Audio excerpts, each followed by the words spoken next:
We got ourselves a special guest in the studio to start our show today, Brandon Graham. Good morning, Joe. Good morning, Philadelphia. That's all I got this morning. How about good morning, Brandon Graham? Brandon, I was going to speak to Brandon. Good morning, B. How you doing, man? Good morning, Hugh. What up, man? Not much, man. Not much. It's BG Day, man. Happy to be here.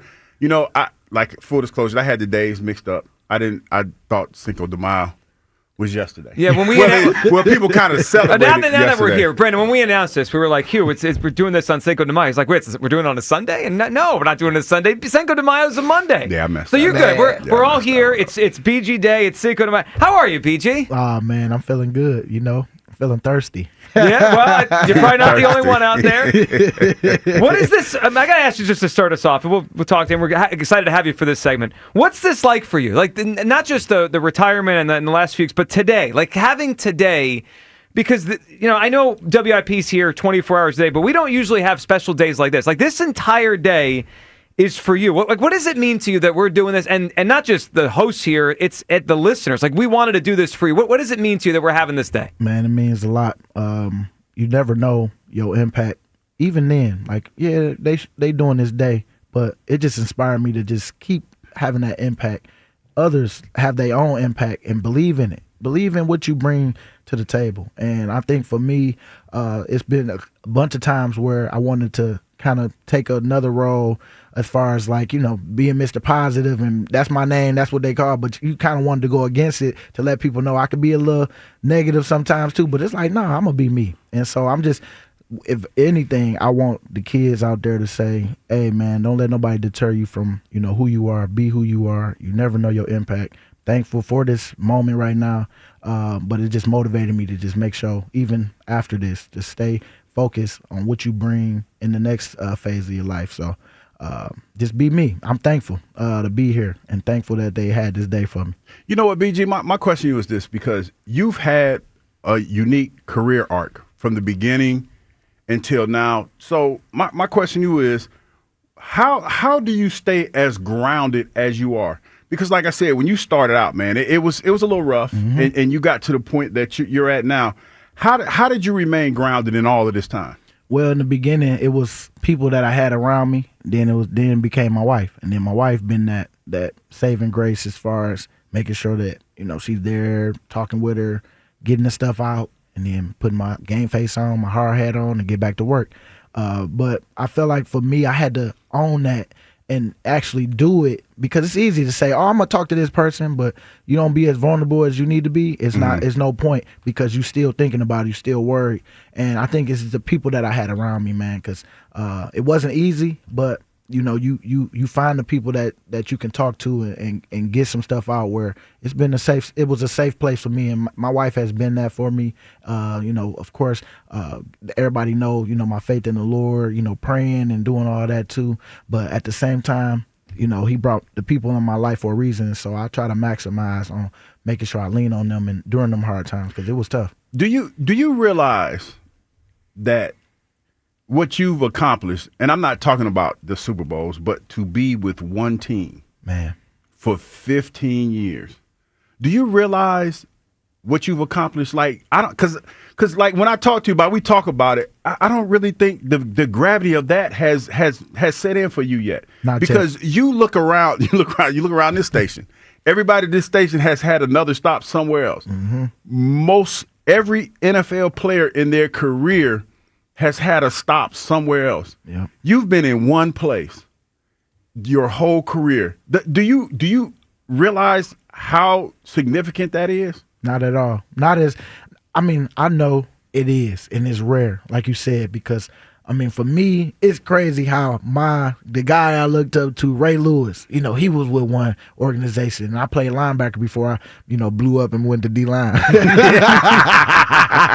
But it's all good. Like, that was my guy. But man, I didn't play 17, but boy, 15, I'm like, wow, BG, that's crazy. 15 years in the trenches. In the trenches, man. With one team. With one team. And made it through Chip Kelly, because Chip Kelly, boy, he was if you wasn't in Oregon, boy, you was not on my team. It was people that in these moments in time, man, it was like crucial moments because I definitely was gonna bet on myself and go somewhere else when Chip was offering me, was kind of lowballing me a little bit, and then we ended up coming to an agreement. But yeah, that was the only time I was like risking to go. After that Super Bowl though, I knew I wasn't going nowhere, and we was gonna always try to make it work. But I didn't know it was gonna be 50. Well, at that time, it was going to be 8 more years later after that, at the year 7. That's crazy. That is crazy. BG, what would you like if I said to you 15 years ago? Let's take it. Go back to 2010, 2011, 2012, early in your career, and if you had either I was talking to you or you just turned the radio on one day and you heard me saying, Brandon Graham's going to be here 15 years. He's going to set the record for most games played as an Eagle. He's going to win 2 Super Bowls here. Like, what would you have thought if you heard that? Did you envision big things like that, or would that have sounded impossible back in the early days? Really, it was only like 10 years. I was like, man, if I could get double-digit years, that'd be sweet. Not knowing if it was going to be here or not. And then, of course, man, if I can make this much in them 10 years, all the stuff to try to prepare, get you ready for your family and stuff like that. But I would have been, a big fan, like, oh, he believe in me like that. That guy knows what he's talking about. Yeah, let's go. But I got to actually put in the work. And at that time, boy, training camp was work. Man, I don't know if I could have the old days. In them old days, if it was 2 a day for real, 10 years. That's why I'm like, if I could make it 10 years, boy. Because that first year, I remember one time, me and Nate Allen, we was in the just a hot tub getting our legs ready for the practice. And, man, all I know is he was like, man, I didn't know that it could be this hard in training camp. I'm like, man, I know. Man, I just honestly, man, it challenged you on how much you love the game because Coach Reed was gonna get it out you, and he didn't care. We was going for 3 weeks straight. It wasn't no off days like what we got now, and thankful for that. But man, I'm telling you, I wouldn't have probably made it. I thought you would have been crazy for 15. Most people think I'm crazy, so it works out. That style. Yeah. Hugh, I just thought about this as BG said it. This might be like Jason was just in here. We say hi to him. BG's here.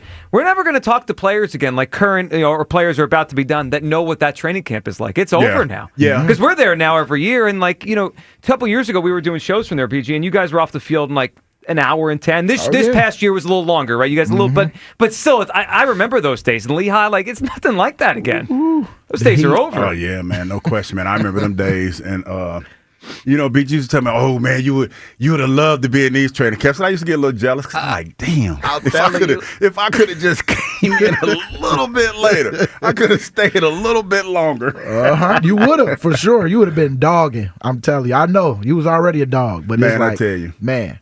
But it's like I remember when Andy Reid drafted you, and you probably remember this, but I came in the locker room to meet you because Andy was like, "Yeah, man, I'm drafting this kid from Michigan. He reminds me of somebody." And I remember meeting you, and I was just like, "Wow!" Like your attitude, your demeanor, and since that day, you have throughout all that you've been through, you've never changed. You've been the same person since day one. Man, that's commendable. That is commendable. And when we talk. A lot of times because it's still fresh for you, you're going to look back on these days, man, and you're going to look back and you're – because I really don't think you realize what you've accomplished. I mean, you're living in it, but I don't really think you realize what you accomplished, man. And I can tell you from an older guy that's played the game, a lot of us look up to you because it's something that we all wanted to do and have that type of career. We just didn't do it. So we commend you for that, man. That's a hell of an accomplishment. And I mean that from the bottom of my heart. I really, really do. Appreciate you, Hugh, man. All the talks we done had, man, I thank you just for even helping me, just with a couple of those moments of, man, now I'm done. How you feeling? Like, how did I feel? How you felt during this time, and, just threw some ideas out there on something to think about. And I can appreciate that because, man, that's just a choice you made to try to help me. And man, I'm excited for what's to come, but it is something new. No, you got choices, man. You got choices because you're here, and whatever you want to do, I would think that, and I'm pretty sure, Joe, sky's the limit for you right now. Sky is definitely the limit for you. Yep. Brandon Graham with us live in studio. It's BG Day here on WIP tonight at the Colonial Theater in Phoenixville. BG Live. Brandon, last week, and today a lot of people were calling in, former coaches, teammates. So last week, Howie called in. He was on the afternoon show last week, and they asked him about you and your guys' relationship. But he talked about a story back early in your career I think he said it was in Miami. You guys talked before a game kind of like, hey, if you succeed, I succeed. If I succeed, you I mean, you were his first draft pick when he became the GM. What's it been like, you and him together in this ride? Because you've both been here, and you both had some special moments together and some lower ones, right, in the beginning of both years. What's it been like doing this with Howie kind of on that same career track as him? You had to be vulnerable in those moments because, I mean, with me, I used to get guys, man, don't trust the ownership, don't trust this, don't trust, because they are for themselves. And I understand. It's like I had to learn the business side, and it's like it's nothing personal. It's just they work for the organization. They're going to do what's best for the organization. So I got to make sure I handle my business accordingly. So sometimes it's the back and forth that you're going to have, even off the field, even when it's not your agent talking to him. It's sometimes you get cornered and he want to talk to you and be like, hey, man, let's get this thing done. Let's do this. And it's like, man, you got to have that. You got to be vulnerable in this. And so I let Howie in. Me and Howie definitely has grown because at that time in Miami, I was so mad because he deactivated me. But it was like, you know what? All right. He pulled me outside. I remember he pulled me outside the locker room and he was just like, look, you need to get your act together. Come on, man. Like, we ain't waste our first round pick on you for no reason. We believe in you. Like you say, we go in this together. You're my first pick. And I want nothing but the best for you, but you got to make sure you're putting in the work a little more and make sure you're taking this more serious. And I understood what he was saying because it was more to that than what he said. But it's more. It was something that I needed at the time, and it was a good experience to overcome that. Because now when we talk about it, it's just like, wow, man, remember that? That could have been that was a crossroad in my career where I could have folded, and I didn't, and I just handled it the right way I was supposed to. And man, Howie, for sure, we got a better relationship than what we had when we started. That's pretty interesting because, Howie, I saw that in Howie and how personable he is. And I commend him for that because I was here with Joe Banner. And Joe, I like Joe, but Joe was not the type of guy that was very warm and fuzzy. That just wasn't him. So I commend Howie for that. But I have a question for you, BG, because I know you're about to leave in a minute. But I need to know. Okay, I'm going to take you back in the time machine just a little bit. Let's go. Y'all won the Super Bowl, right? But I'm going to take you back a couple months before that happened. You're getting ready to do a show at Chicky and Pete's with Howard Eskin at the time. So I need to know what, driving in, what was the thought process when you said, you know what? I'm about to flame A.J. Brown. I'm about to flame him. You talking about? You talking about this year? Technically last year. Yeah. What was that thought process like? Because before you tell me, I'm gonna tell you what happened. So I'm driving in, right? So I'm getting ready because we do the show. Me and Ike do the show. So I'm listening to the show, but I'm not listening. I'm driving, but I'm not listening. And Ike texted me, dog, you hear BG? And I'm like, I hear him, but I don't hear him. Yep. So then when I heard you, bruh, you took the governor off. You went straight, you went in. And I'm sitting there, and I'm like, wow. And so that's when I got there. And you said, hey, how did I said, yeah, it was bad. I know you did. You can't lie. Joe, I said, we're going to talk about you tomorrow. But it's cool. We're gonna be kind. Yeah. But we about to let you have it, dog. We about to let you have it. So my question to you is this. What was the thought process before that show? What was on your mind? What was going through your mind, man? Honestly, it was just more of like, man, we know the passing ain't good. It was what he said to the media, and I wanted, it's like as a leader, it's tough because you're going to have to answer to that and the back and forth with, the offense struggling. And it's like, my biggest thing was, all right, I kept talking to myself, hey, man, it's all good. It's good. You keep trying to keep calm. Because it's like, I've been through this before. It's okay. And so, man, he just asked me at a time where I just wanted to just say, handle your business. And I tried to do it the best way I could at that time. Like, man, don't give them that ammo. That's all I was really saying. Handle your business with your guy. and that was it. But boy, it didn't come out like that. No, it was great, great radio, great. Listen, man, we rode that horse for a couple weeks. I ain't listening to none of it either. And you know what? My It wife worked, was though. even like sick. Like we even wasn't listening to nothing. It worked though. I mean, everything was good. No, you guys won. That's all I cared about. I was like, man, how we bounce back from this, it's either gonna help us or not. But I just wanted them guys to because I knew how special we was building to that. And so all those little distractions, just you know how it is. You can't have that. You can't have it. And so it was like I did the best I could at that time. Yeah, you was trying to be diplomatic. Yeah, but it was not received that way. It wasn't received that way. I just want to say thank you for that because that was great radio. Oh man! But you know what? I know that I've said not to do that, and I did that myself. So I was happy to the way I handled talking with the team. Hey man, that was my bad. Two wrongs don't make it right. And so at the end of the day, I said what I said. With me and AJ talked, me and Jalen talked. Then I talked to the team, said my apology, and then we moved on from it.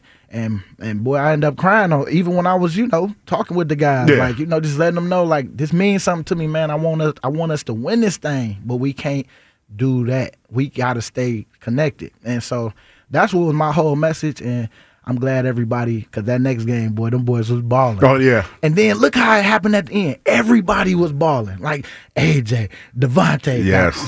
They both, So it was neat. It was, man, I'm looking forward to how they do this year, with them being, now y'all the guys. Y'all the real guys now. So when stuff come up, now y'all going to have to handle all that. And so that's all I ever wanted for them, man, is just to keep growing. All of us, even for myself, that was a problem that we had to have. And so sometimes it got aired out, and it aired out the way people perceived it. And man, we ended up coming back from that and winning the Super Bowl. So I'm thankful for that. But yeah, I wasn't. And now then, Joe, you gotta have a come to Jesus moment.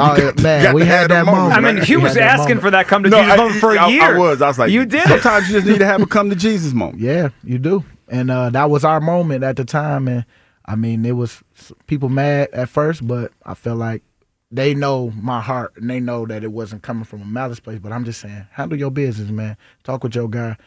Everybody don't need to be in it. And, at the end of the day, if the passing is bad, well, let's spend a little extra on it, after. So that's all I really was saying. All right, so today's the day for all sorts of fun questions. I got a tough fun question, though, for you. Okay.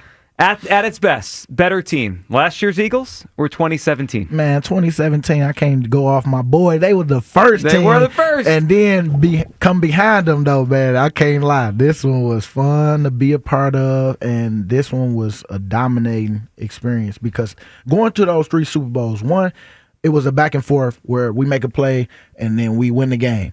Second one, we lose. It came down to the end, and we made a penalty that cost us the game.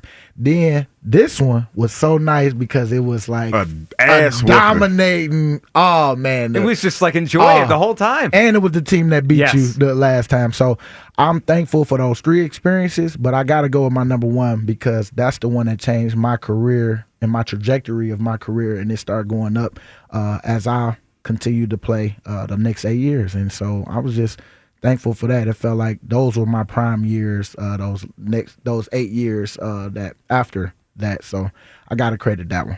Can you remember what you were thinking as you lined up for the snap that became the Brady strip sack? Like, can you go back to that moment? We all talk about the moment and the play and like how you made your move inside to make the play, but what were you thinking in that moment? Because that game is... It's one of the greatest football games I've ever seen. Just you said it, back and forth, but you needed a play on defense to finish it. And so that's what I was thinking was, all right, I'm in the middle. Coach Schwartz had the turbo. He was thinking that it was going to be a pass on that play, so he called turbo. That's where I lined from outside to inside as a defensive tackle, and I knew Fletch was going to get all the attention, so I knew one-on-one at least if it was mine, but I told Chris to cover me, and which means like if I go too high past the quarterback, he was supposed to fold inside to make sure that he doesn't escape through the inside gaps. And so when I got past the D tackle, the guard, I ended up, seeing Brady right there. I reached my arm, closed my eyes, and bam, when I hit it, man, DB, when I when I opened my eyes, DB already had picked it up. I ran to the sideline, went crazy. I mean, it was a moment like I never had in my career, and man, I was thankful for that because it took all of us for sure. Well, you and millions were jumping up and down. Man, I'll tell you. What an amazing Man. moment. It really was. All right, BG, we appreciate. I mean, it's a long day for you, and you got BG Live tonight, which we're excited for at the Colonial Theater. But before we let you go with this segment, we need your advice. So Hugh saw that you wrote a children's book, right? BGs ABCs, tackling football and life. I got it right here. I want to try to write one. And now Hugh wants to write it. Let's So go. I need you to give Hugh children's book advice. This is pretty awesome. No, it is. It really is. Yeah. Nah, it's cool. You know what? I went with something simple as the ABCs, and I wanted to go through every letter on what it meant to me for A is attitude. You gotta, and I thought about football, obviously, because as a team, you know, you gotta have those. What can I motivate, you know, the kids on, and those. That's why we did it, and we went down. It took probably 3 days total out my life to come through with all the stuff, but it was like, man, it was worth it because they put that together, and I like it, man, and I like the what is it, the pictures and everything. Yeah, illustrations. I'm gonna do the ABCs of petty though. That I'm gonna do the ABCs of petty. That might not be a children's book. Because I was just I was telling Joe, I was like, man, like I commend you for being as positive as you are, especially going through what you went through. Because I told him I would be super petty. I said I would be telling people all the time, kiss my ass, don't be like leave me alone, because I can't imagine what you went through, how that felt early on in your career. Yeah. And then to have a flip side with everybody that you've seen in the past that had mean and hurtful things to say about you, all of a sudden your face smiling and giggling. That would be a problem for me.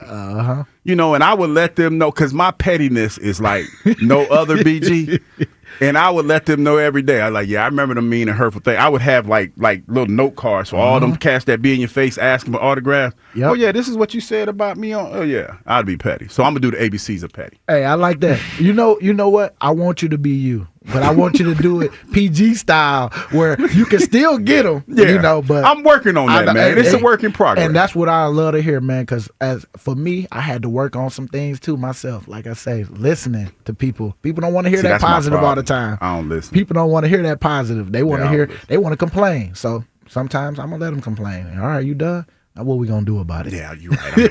I'm working on it. I'm still working. Yeah, he's got a long way to go, but he's working. PG, man, we appreciate you giving us all some grow time. at different yeah, times. it's all right. We all are.